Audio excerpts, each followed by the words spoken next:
Good morning, everybody. How are y'all? This is a good crowd. Thank you for coming. Thank you for being here. We may get some more. People were sort of trickling down from the 9 o'clock, but if we do, we'll just welcome them. I might send them to this side of the room. Y'all did not balance out very well today. I'm going to open us with a word of prayer. Would you join me? God, we give you thanks for your love that animates us and gives us life, for your love that shows us who is our neighbor and tells us how to treat that person, for your love that challenges us and sees us through challenges. We give you thanks. Be with us in this conversation today and guide our steps as we go out into your world to love. In Christ's name, amen. Some of you were here last week. Who was here last week? Just to check in, not taking attendance.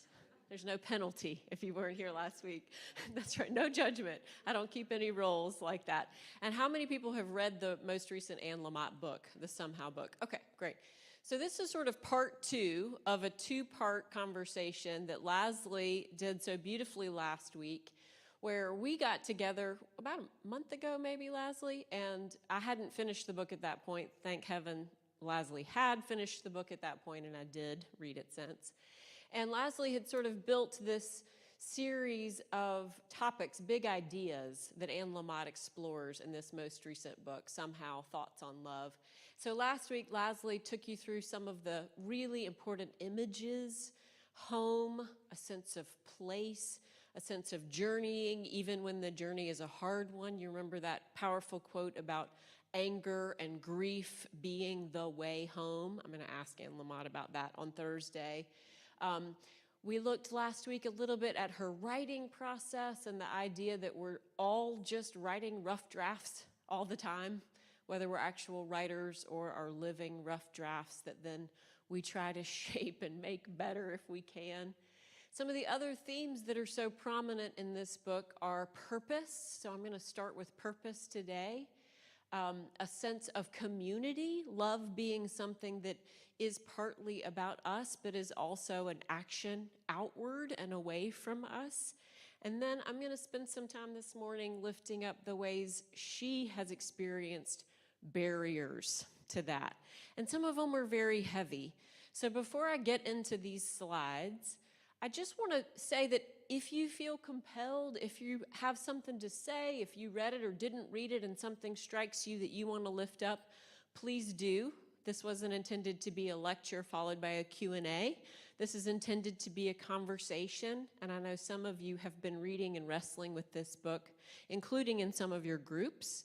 So if there are things that pop up, please raise your hand. Leslie's going to run a microphone around so that not only we can hear each other, but whoever might be watching us out there in the world, good morning, live stream people, they can hear us as well. I don't know what camera I'm supposed to be looking at. I'm just waving out into the room. Kevin, what camera is? There we go. Hello, live stream friends. I will also say that some of these slides touch on some of the heavier things in this book. And so don't feel compelled to lift up your heavy things. This is meant to be invitational and for you to have a voice with which to have a conversation about those heavy things.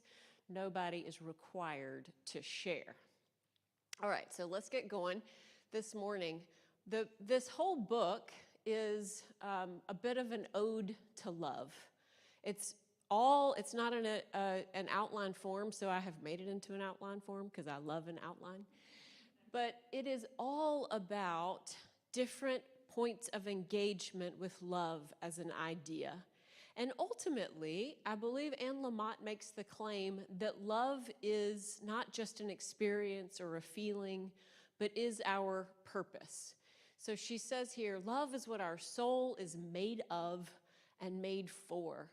When life has lost its promise or disappointed us one too many times, when it is hard to trust again or feel alive and curious again, love beckons us over and asks, got a minute? What is there to lose? A lot. Familiarity, complacency, the illusion of control. Ooh, that one resonates for me. And what is there to gain? A chance to loosen up and lighten up, and sometimes even to live it up, a chance to feel the warmth of this gentle, wild, messy, holy world. So, got a minute? How does that strike you all? Has love ever beckoned you over in joy or in pain and said, got a minute?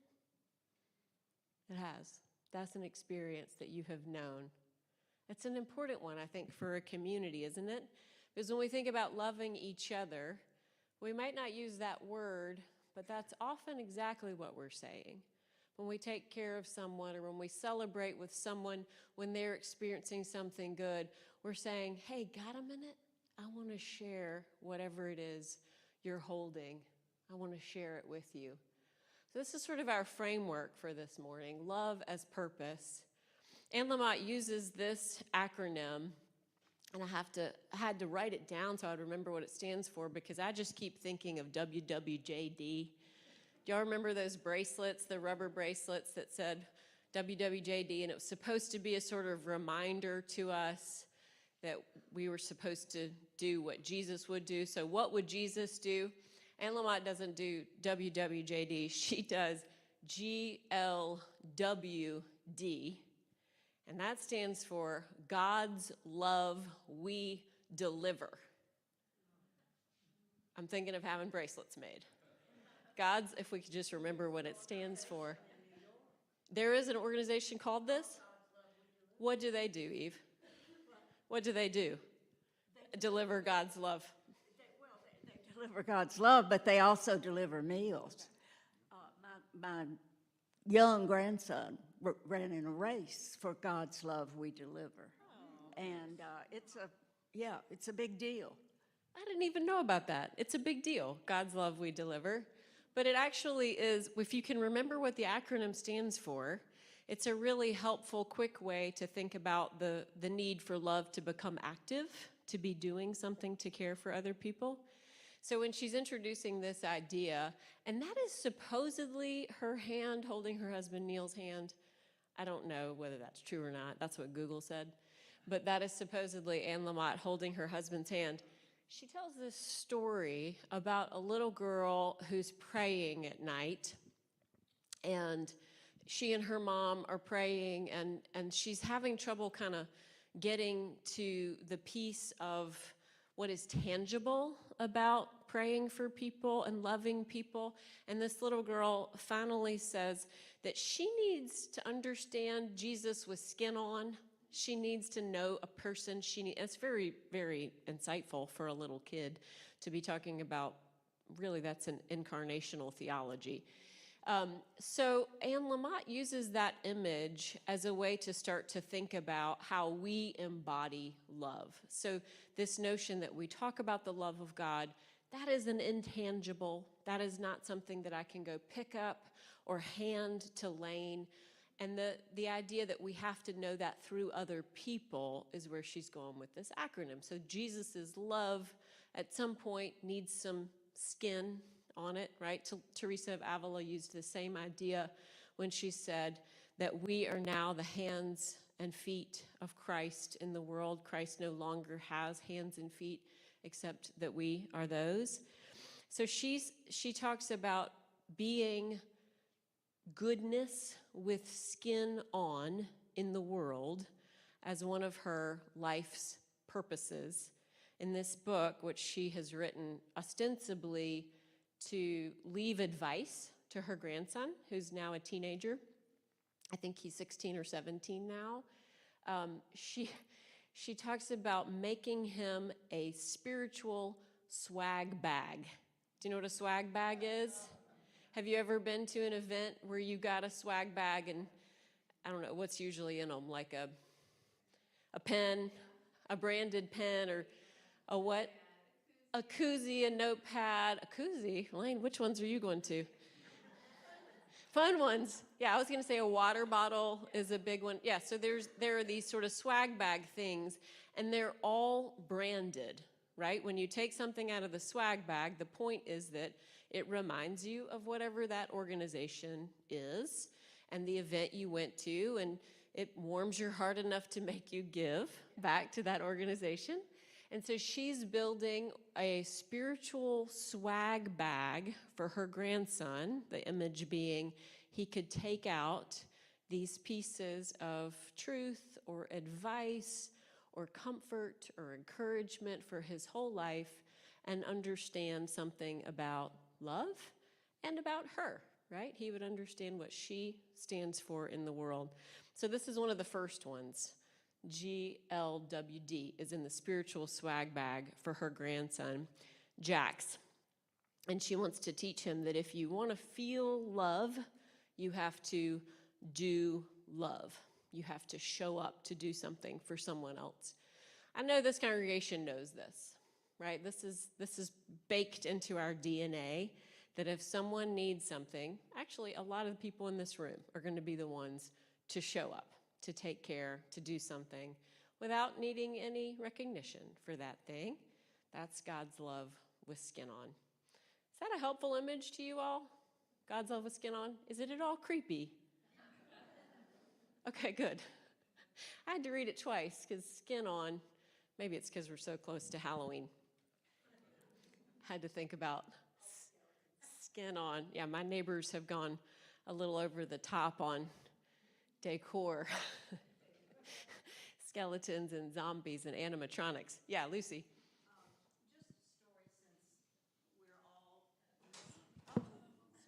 Since we're all missing Buddy, and Yeah. the service was just absolutely gorgeous.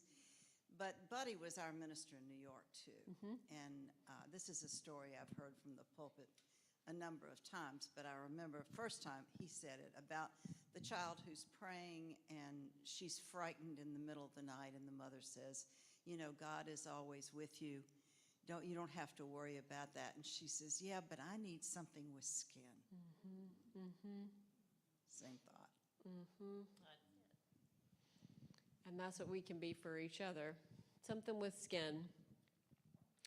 So thinking about this purpose, that love is our ultimate purpose, Anne Lamott, I think quite bravely in some cases, lifts up some of the things that are hard about that. And one of them is, oh, sorry, I've skipped ahead. Let me do this one first. She talks a lot about worry. Anyone in here a worrier? Raise your hand. Hi. I am all the time. Even when things are good, I sometimes worry. And so she talks some about the things that block an experience of love and the joy that can come from love for her. And she refers to this passage in Luke 12. You all remember the one where Jesus is telling his disciples not to worry about what they will eat or what they will wear, and instead to look at the lilies of the field and to look at the sparrows and to remember that God has clothed the lilies in finery. God has provided food for these tiny, tiny, insignificant birds. And if God loves those so much, how much more will God love and care for them? So she uses this lilies and sparrows image to talk about her own worry.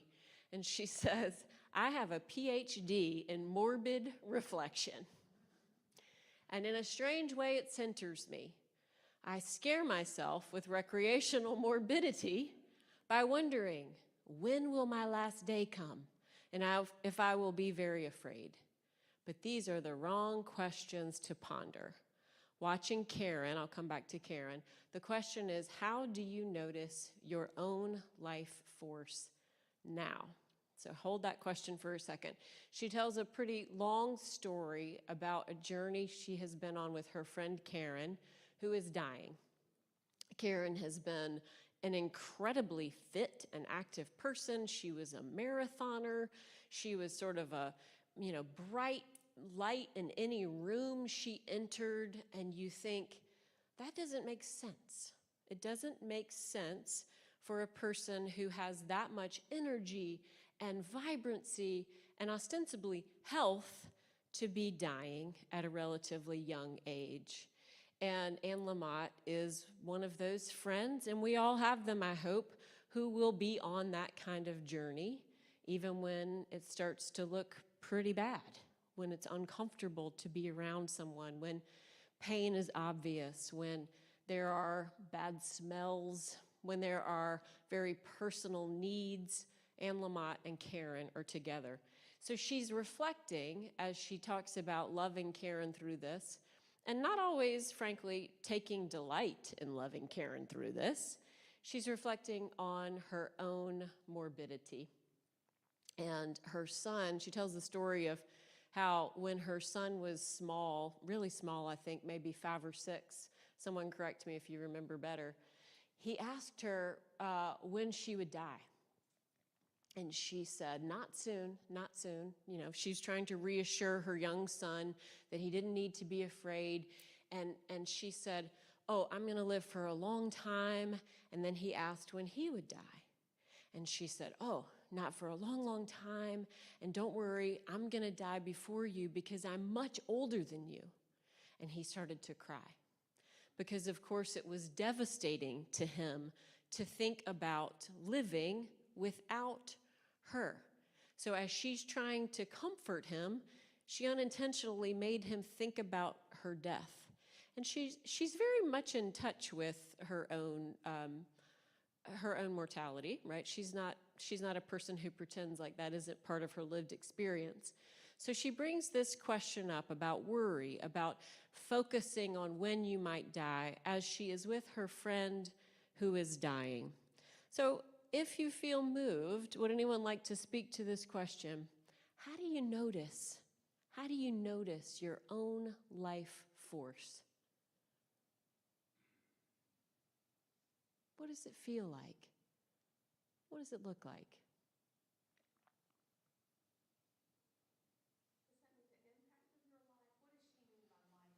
Great question. I don't know. I don't know what she means by life force. I think maybe it's as simple as, how do you realize you're still living? You know? You want to think on it? John. I think it's largely reflected in others. And I think about, like, I think all y'all know my daughter, Mary Holmes. She's nonverbal. But like just this morning, like in the parking lot, people are just they brighten up and they say hey, and they engage with her, even if ones that really don't know her that much. And it's because she naturally has a lot of love energy, a lot of positive energy. It's just what she's all about. And when we're our best selves, that goodness is coming through us. And that's what people see. And when we're troubled and we're challenged, that also comes through us. And I think it's important that I was, like most young males, tested very low on empathy when I was young, and that's something that I've constantly worked on developing, and still it's an ongoing, but I think that's part of seeing each other, is being empathetic, and really it's harder to live that way, I think. Yeah. But it's better. Yeah, thank you for sharing that, John.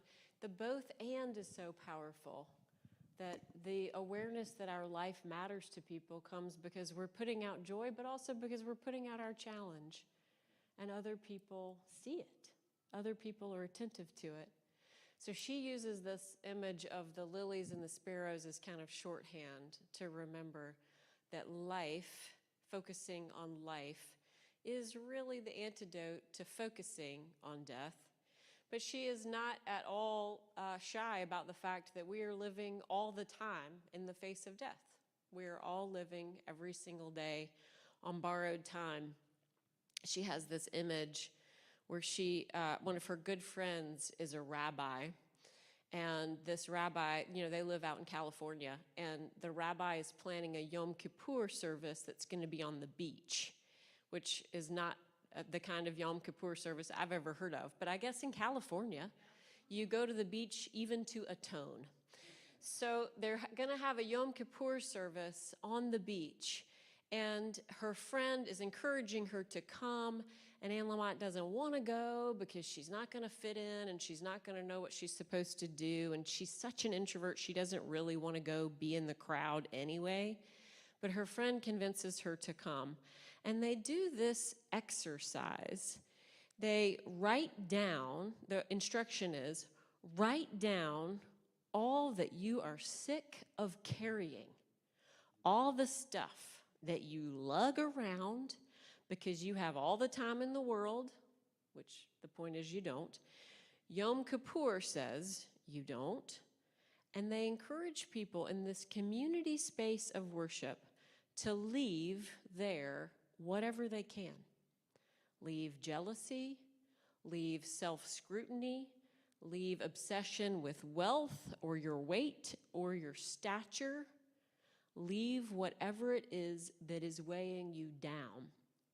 And in this beautiful moment, the rabbi friend had planned, as is part of some of the Jewish worship traditions, for the worshipers to have breadcrumbs, sort of the symbolic leftover things, to have breadcrumbs, and they were going to throw them into the sea. And I can't actually remember why that wasn't possible, but something happened, and there weren't breadcrumbs. Do you remember, Velma, why they... Maybe that would have been perfect. Seagulls take away your self-scrutiny and your jealousy and your obsession with your weight. But for whatever reason, they didn't do the breadcrumbs. So the rabbi said to them, to this gathered congregation, get in a place where the sand is firm enough that you can write in it. And write in the sand what you can leave here, because of course, what would happen? The sea will take it away. The sea will take it away.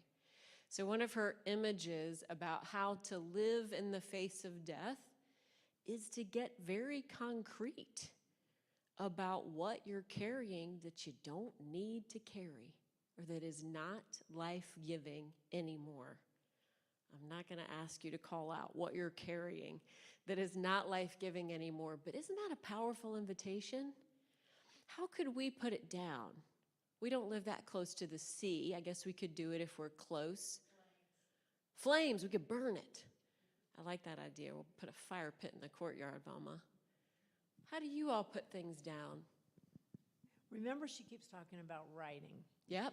And writing it down, whether it's in the sand or on a piece of paper or a card that you put away because you want to kind Right. of look back at it and see, how did I do with that? Or on something like a piece of toilet paper. I hate to be crude, but, and flush it. I mean, Oh, I there's hope so we many- got that on a recording. Don't identify the speaker. Flush away the things you're carrying. In lieu of a tide. In lieu of a tide. We did this 2 years ago on Maundy Thursday. Some of you might have been here, but on Maundy Thursday we do in this room kind of a blended worship and meal. It's intergenerational, so we do rounds, and people are just eating pizza, just being together, and then peppered through the time together are the components of Maundy Thursday worship. And 2 years ago, we had coffee filters, the cheap ones, the ones that are like, very thin paper. We got the white ones, and those come at like $500 for $3 or something, And we had a bunch of markers, and we invited everybody who was there that night to take a coffee filter and flatten it down on their table and to write out. This was an exercise of confession, but it's a very similar idea. Write out the things that you are carrying. Write out the things that are barriers to you feeling the love of God or neighbor. Write it down in these magic markers from a big Tupperware bin on a coffee filter. Now, our kids loved it, right? Kids are drawing, kids are doing beautiful art. Adults at first were like, what is this exercise? Why do I have a marker in my hand at Trinity Presbyterian Church? But once they got on board with it, we could not get people to stop writing. We extended the time because people needed 2 and 3 coffee filters to write down the excess stuff. we're lugging around. And then maybe you can remember or guess what we did. Was anybody here for that? Do you remember it?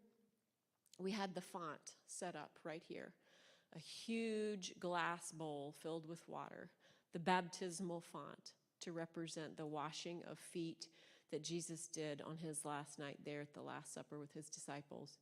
And everybody brought up their coffee filters and put them in a big old clear bowl of water. And what happened? All the ink ran.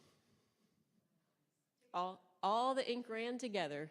That's right. Now, it made a gross brown color in the water, but you could pull those coffee filters out if you got them before they turned to mush, and there was not a thing left written on them. It was beautiful. Now, our kids were sad because they had put a lot of work into that art that was lost to the waters of baptism. But the symbolism of realizing, without necessarily being maudlin, that we're living on borrowed time and being intentional about what we can put down is really powerful. And it's one of Anne Lamott's themes in this book. Another is that we live together, right? We are called, we are made, we are blessed with the privilege of living together in community. She uses this image of finding a group, and one of the groups that she names a lot is a birding group. Anyone in a birding group? Oh, Esther's not here today. Usually, Esther, we love birding, but she talks about how you really can't sing harmony by yourself, and harmony makes everything better, and that love, again, is to be given and received. It's a call and response practice. So she lifts up the challenge that not everybody has community. Do you know people in your lives who don't really have community? Yeah, we do, don't we? We might take it for granted a little bit because, we're here. And then you all have other communities too. What are your other communities that aren't Trinity? Family, book club, the symphony, your neighbors, your work. You said it in a dark way, work. Yeah. Work, yeah. Yeah, we have these different communities that are sort of spheres of our lives, and some of them overlap, which is particularly wonderful, and sometimes we don't, and sometimes they don't, and we actually need that. But Anne Lamott lifts up the challenge it is to find one or to be part of one if it isn't sort of baked into your life, and how even that, can be a moment to give love to someone as they seek connection and community. So did anybody bring a book? Did anybody bring a copy of the book with them? Oh, yes. Can I borrow that for a second? I have in my notes, read page 122, and then I didn't bring my book. Thank you so much. I'm going to read you this thing that she says about community. Maybe.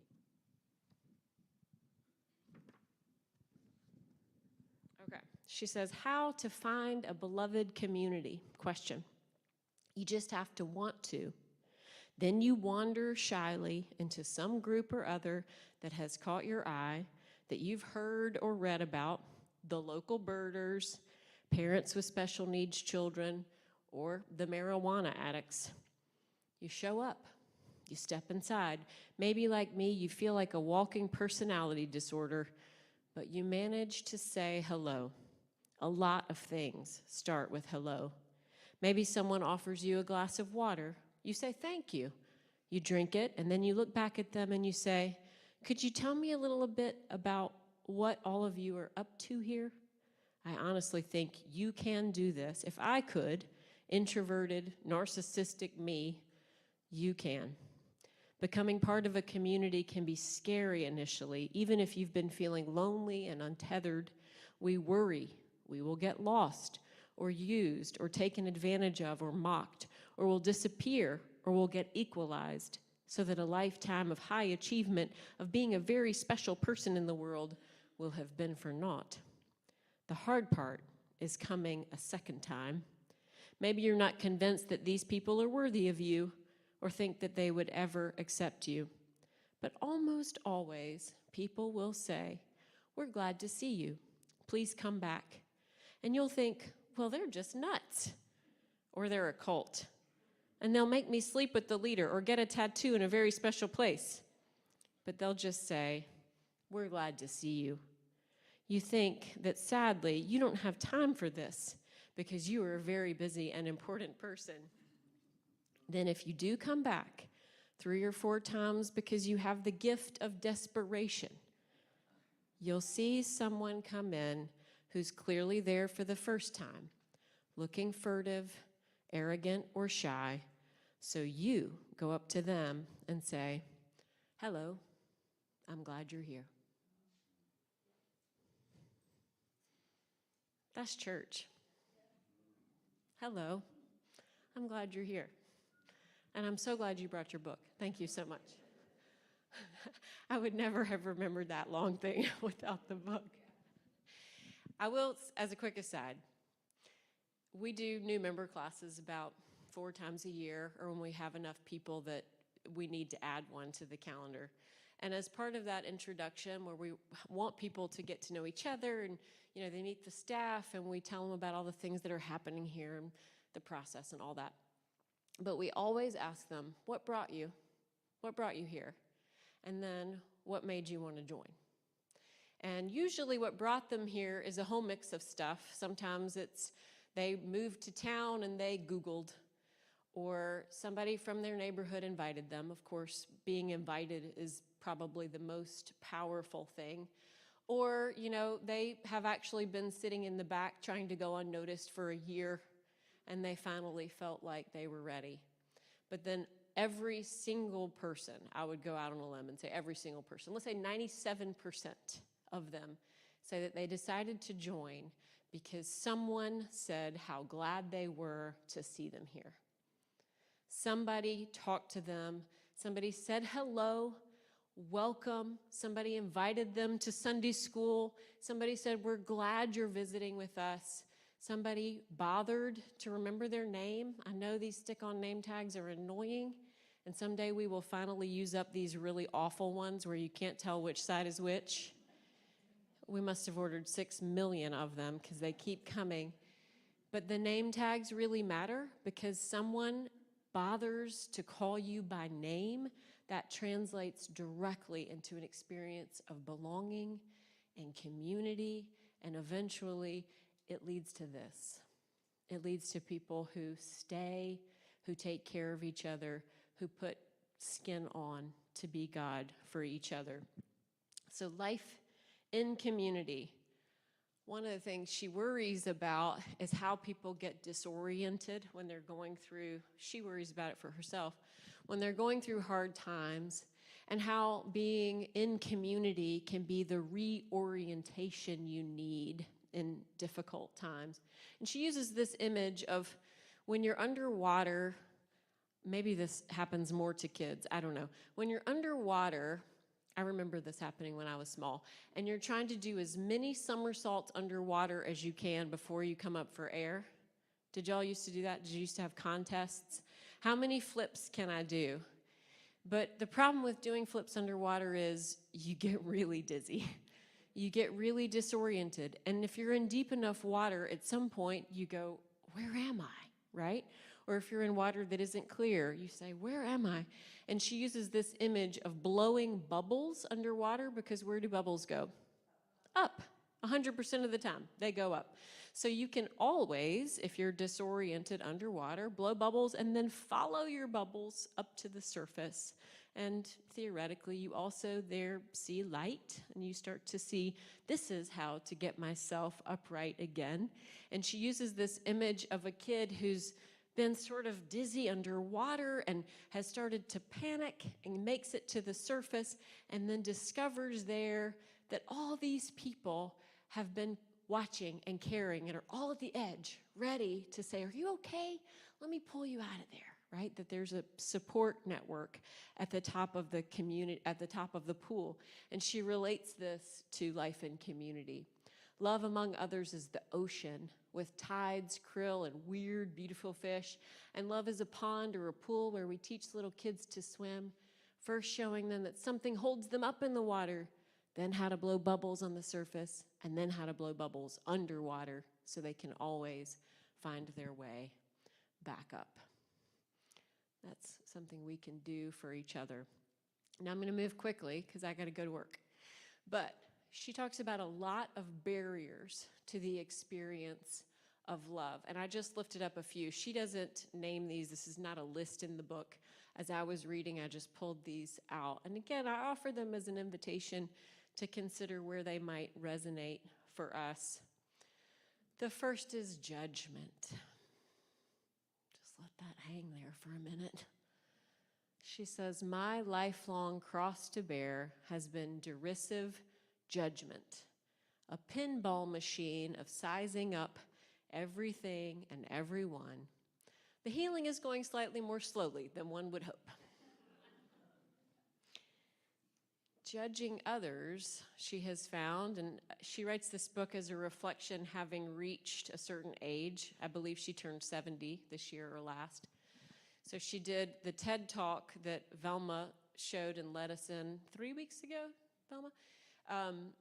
She did that when she was 60, 61, something like that. So there was sort of a decade marker in her life where she was reflecting specifically on what she had learned to that point. These are I think she called it the 12 truths I know or something like that.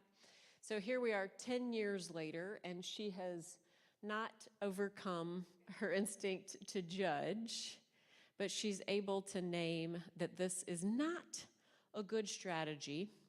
So she tells this really powerful story at the beginning of the book about her little community church and how they decided at some point they really needed to do something tangible to care for their unhoused neighbors. And so the idea they came up with, a good one, not a particularly novel one, was to make little hospitality bags that they would each have with them. And then if they saw someone who might need some of the items in that bag, they had it ready and they would give it to the people. Now, what do we put in a bag like that? Socks, toothpaste, toothbrush, shampoo, water, they didn't put lip balm. That was part of her beef. Yes, so yes, right? We put toiletries, we put personal hygiene items, we put water, if we're thinking about it. That's a pretty important one. And so her church, Precious Church, had tried really hard to be thoughtful about this and had put very good quality items in, but not the items that Anne Lamott thought were the most important items. For example, there was no chapstick, and chapstick is very important. There was some sort of very fancy paraben-free kind of lotion that was not necessarily what her unhoused neighbors cared at all about, having a pH-balanced lotion. So she tells this story about how even as she has these bags in her possession and she's going out to have conversations with people in her community who might need some of these items, at the same time, she is judging the committee from the church who, in her estimation, did not make the right choices about what to put in the bag. So she has the courage to name that for all of us, right? That even as we're doing one thing that is loving, we're also using some part of our energy, some part of our minds, which is what I'm going to preach about in a minute, on judging. It is still holding some power over us. She also talks about her nerves and how she really can't relax into things like other nervous cases. I do not naturally hearken to the prospect of freedom. I hearken to control and containment. She says, I hate when God does not agree with my excellent ideas. But she has learned to sigh and unclench her grip. Sigh and unclench her grip. She gives this quote from Krishnamurti, who is a philosopher. When he was asked how he found peace, he said, I don't mind what happens. Anne Lamott, on the contrary, minds it all. She minds everything that happens. She's taking us through a journey of trying to find release and yet also knowing that that is not how she naturally works. One of her big themes in this Ode to Love is about self-love and about how we speak to ourselves, how we describe ourselves, what words we use and why they matter. And she calls that harshing. So speaking harshly to yourself, self-judgment is actually harsh, that you're doing damage to your ability to be loved and to love others when you are criticizing. It's really judging as well, judging yourself. So she says, my terror default from childhood was that critical people were right about my faults. They were being honest, not mean. Any meager good things about me paled in comparison, were outweighed by my character and personality disorders. Tim, I'll come back and tell that story. Tim had triggered the most universal fear that once you really know us, we are not lovable. So Tim is the story she tells in the book. Tim is her good friend, very close friend, the kind that you text all the time to say, I just saw this funny thing, and I knew you would think it was funny too. Tim is her good friend. And Tim is married to somebody whose name I forgot, and he has this other friend, this other person who's very close in his life. And Anne Lamott thinks that this third person is not healthy for Tim, that relationship is not healthy. Well, this other person devastates Tim at some point, hurts his feelings so powerfully by being dismissive and judgmental and critical, and Tim comes and tells Anne Lamott about it. He's venting about this person who has hurt his feelings. So Anne Lamott does what I think a good friend would do. What would a good friend do in that moment? Takes his side. Yes, we hate her. She was awful to you, and she's awful. And here are all the objective reasons that we can agree that she is awful, and no one should be friends with her. That's basically what Anne Lamott says. And it is, whether we think that that's a kind reaction, it is a loving reaction to your friend, right? To affirm that you have been hurt and it was unfair and that person was in the wrong. Well, Tim does not take it that way. Tim gets offended and cuts off all relations with Anne Lamott because she has been so unkind about the person who was unkind to him. And Anne Lamott is devastated. She cannot get over it. For days, all she wants to do is call Tim or text Tim and grovel and say, you were right, and can you still be my friend? And I'm so sorry, and will you take me back? And her other friend says to her, let's not do that. Don't do that today. And the next day she says, but Tim is still, he's ghosting me, and can I please call Tim and just tell him I'm awful? It was me that was awful. And her friend says, not today. And the next day she says, I'm going to call Tim and invite him over. And her friend says, not today. And day after day, I don't remember how long, but for many days until Anne Lamott had moved out of this sense of her being utterly unlovable because she had tried to support her friend, it passes. And what do you think happened? Tim called. Yeah, Tim called. Tim realized that Tim had been the problem in this situation, and he called and, of course, apologized to Anne Lamott.